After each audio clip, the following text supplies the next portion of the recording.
a story that typified what's wrong with the Democrats was when they had George Tenet was on stage at the DNC, and on the Jimmy Dore show, famous for laughing when he was asked how many shooting wars are we in right now, and he started laughing and he said, "I'll have to think about that as people are being killed." And so he was on stage at the DNC. There's an anti-war wing of the Democratic Party, and they were booing him because they're against war. That used to be a big thing with the Democrats, not anymore. So there's an anti-war wing. They didn't realize it. They thought they were anti-Bernie, or they were pro-Bernie, anti-Hillary, so they turned the lights off on them. And I just think here we are. Ever since then, Barack Obama's gone into Somalia, Yemen. We're bombing 7, 8 different countries anyway, and we're in Syria, ran out of bombs. I think that was one of the worst moments for the Democratic Party in history. So real quick add on to that. When Jill Stein said, we're bombing 7 countries now, they had to fact check her. Like, think about that for a second, because shouldn't all the reporters know how many bombs? Top of your head? Like how many countries we're in, how many countries we're bombing? Isn't that kind of a big deal? And no one knew, so they had to have a fact checker. And then I remember like the surprise in the articles is it turns out she was right. Oh, that's weird. Turns out we're bombing 7 countries at once. Another job for your investigative reporter. That's right. Figure out how many countries we're bombing on a daily basis. With Trump, they might have to count pretty high. He says he's not going to do more wars. I'll believe that when I see it. All right, Alonzo? I have to go, and after Jimmy, I just feel like such a lightweight. I do, but the story, just because it was funny, but it also shows where we're at. Harambe, the gorilla who got shot, only because whenever there's a story like that, it always shows that we love animals more. Yeah. You know what I mean? Like that's it. Like there was all kind of things, and I'm not taking a moral judgment right or wrong. I'm old school. I'm from old school parents. My mother, if I climbed into a gorilla cage, she'd have been like, he found a way in, he'll find a way out. That's how they did it back in the day. You want to play with gorillas today? All right, well, we'll be waiting for you, you know. But those kind of stories, because it hits such a broad swath, and you're like, okay, Black Lives Matter? Not so much, but let's not shoot the gorilla. You know, that you just... And I'm not saying that's what everyone believes, but that's where the story goes, and it's just really frustrating and a bunch of other things. Yeah, and it is interesting where people draw the lines. And then Harambe had 1,000 different angles, right? So there was the guys who were enraged because animals are innocent. And and then there was the people who were outraged at the people that were outraged. And then there was the right-wingers. Then there was the kids who were making memes, some of which were funny. And then there were the right-wingers who made the racist memes, which were definitely not funny, which they thought were hilarious. I mean, that Harambe story had a life of its own. It's still going. They're still making memes about it. Richard. Well, you know, to me, we had an incredibly historic election in a lot of ways that I think we're still yet to figure out.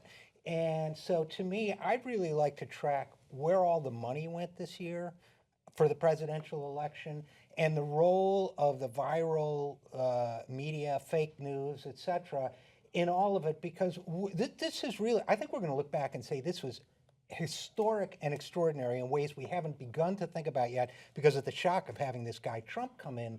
The fact is you had Hillary raising a lot of money and still getting a hell of a raise from Bernie. And then you had Trump, arguably with a lot less money from what we know, but manipulating free media from big media and free media online, and somehow pulling a win out of all this. I don't think we understand yet the flow of money and the flow of information. And if I had $1 million, I'd be sitting down mapping all of this out, where the money went, where the fake stories came from, where the real media coverage of Trump and his $1.5 billion worth of mass media. I'd want to do a map of all of that and figure out how did politics change forever in 2016, because I think it did. Yeah, I think you're right about that, Richard. And I think it's showed that all of the conceptions that we had that the mainstream media shoved down our throats were not remotely true. Absolutely. So the two main things about that, and I'll wrap up on this, is that one was they told us the Republican Party is always for more wars, but Trump promised less wars, and he won anyway. The Republican Party is always in favor of trade deals, but Trump ran against trade deals and won anyway. You know, so all these things that they told us that the Republicans were for, it turns out the Republican voters weren't for at all. That's all the things that the Republican donors were for. Now, that's one thing for the donors to do that propaganda. I mean, that's the message they want to push. Why did the mainstream media help them?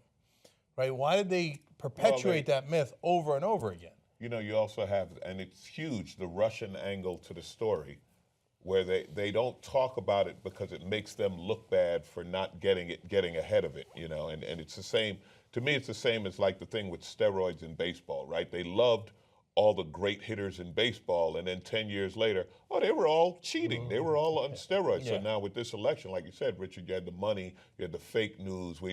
How much did the Russians intervention, or how much did that matter, and so on. But it's almost like it's against their interest to say, hey, look at what a bad job we did. Look at everything we didn't talk about that affected this election. So I don't know if we ever get those stories. So, and to your point, I'll predict this ahead of time. One day there will be a story filled with fake outrage. It turns out all the linemen in the NFL were doing steroids. Like, no, we know that now, right? But they don't report on it because the NFL is really popular, has billions of dollars that they use in advertising, et cetera. And one day they will do their fake outrage about the steroid issue in football. Okay, and finally, the other thing that was upturned to back up what Richard was saying is they told us that populism is bad and it won't work. You have to do whatever, you have to be a stable, dependable candidate, which is red status quo establishment candidate. And it turns out, no, if you run as a populist, even if you're a douchebag like Donald Trump, who was deeply unpopular on the day of the election, had a 60% unfavorable rating, he insulted almost everyone in the country, and he still won because he ran as a populist.